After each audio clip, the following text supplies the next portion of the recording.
In the year 13/634 AD, Abu Bakr Al-Siddiq died. And the search for a new caliph for the Muslims began. Umar ibn Al-Khattab had dreamed of being the caliph of the Muslims for a long time. Despite that, he was among the people who nominated themselves for the position.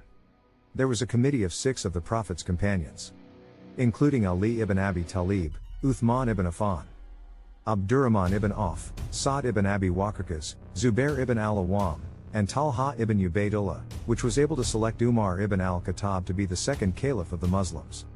Umar ibn al-Khattab was one of the Prophet's prominent companions, and had a strong personality and a high sense of justice. After assuming the position, he began to take many measures to achieve justice in all state affairs.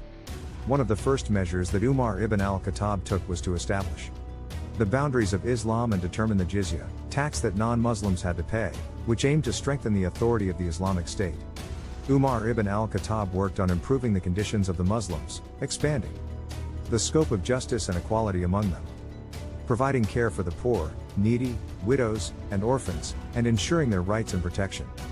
Omar had a distinctive and important personality in the history of Islam. He was a just and strict man, considered by the Muslims at that time to be one of the most upright and just men. Umar bin al-Khattab took many measures to achieve justice in all state affairs and was concerned with equality among all Muslims regardless of their race, color, or gender. He was keen on maintaining the unity of the Muslims and unifying them under the banner of Islam, working to improve their conditions and provide care for the poor and needy. Umar bin al-Khattab was famous for going out at night to check on the people and ask about them, and he used to personally provide assistance to the needy and the poor.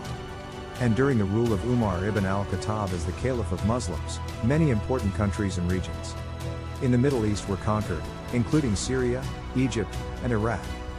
These military victories were of great importance to expand the circle of Islamic authority and achieve stability in the region.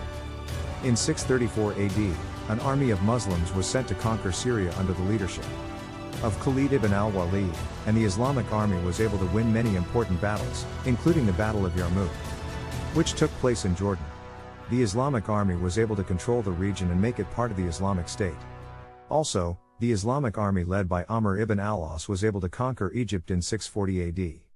And Egypt was considered one of the most important countries in the region. The Islamic army was able to control the Nile and make it part of the Islamic State.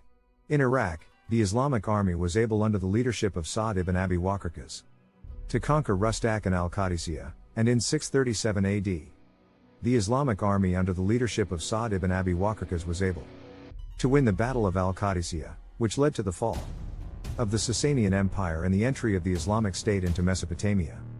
These military conquests were part of the preparations for the conquest of the Byzantine Empire. And the Islamic State was preparing well for this important military campaign, which was postponed after the death of Umar ibn al-Khattab.